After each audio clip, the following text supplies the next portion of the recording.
Welcome to Bed Crime Stories Podcast. I'm your host, T, and if true crime is your jam, and like me you enjoy delving into unsolved cases, trying to figure out who done it, please consider subscribing. Also, if you enjoy my videos, please hit that like button. Summerwell's neighbor, Jodi Sue Brown, has said of the period during which summer vanished that it was a perfect storm. I agree with her. The more I reflect on little Summer, her parents, her brothers, 110 Ben Hill Road, and the Beach Creek community, the more I see dark skies and storm clouds.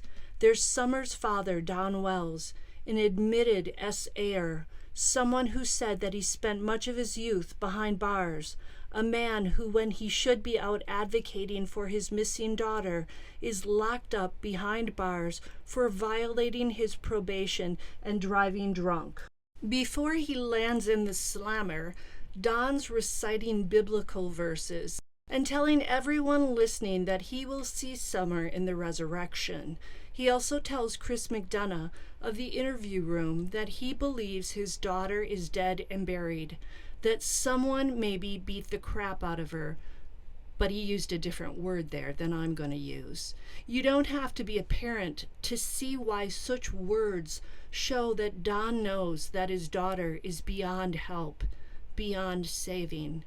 The title of a movie just keeps echoing in my head when I think of Summer's life in Beach Creek.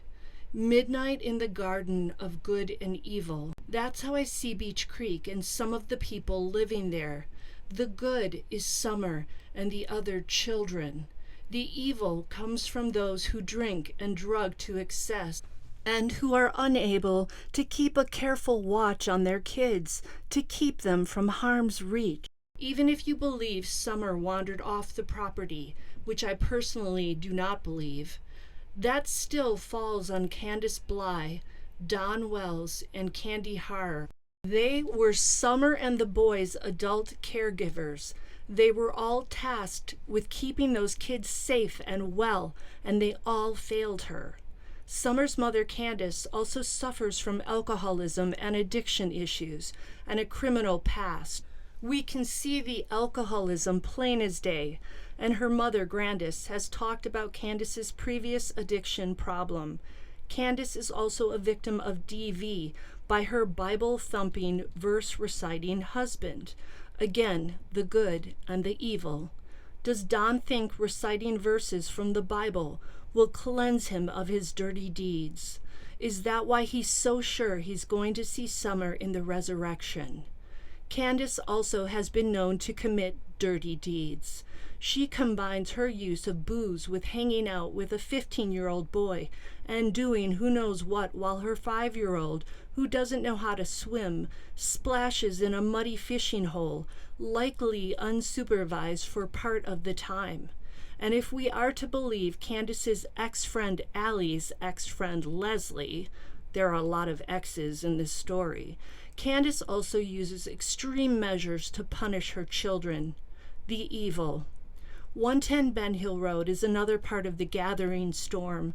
Its unfinished walls and floors provide basic shelter, but no comfort, no safety, no home sweet home.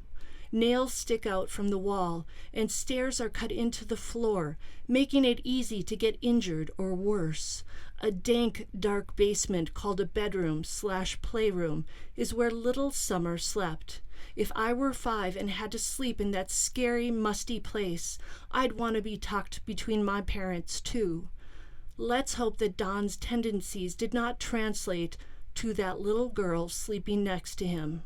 Step outside the house and the land is littered with old cars, junk, metal barrels, a filthy, stained mattress, an old refrigerator, a generator that doesn't work.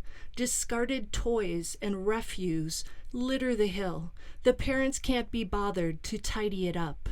Even the creek that snakes around the hill, Beach Creek, is littered with syringes and needles, according to the well's former neighbor, Jodi Sue Brown. The holler is home to several RSOs, drug dealers, a man who shot another man in the throat just for stepping onto his land.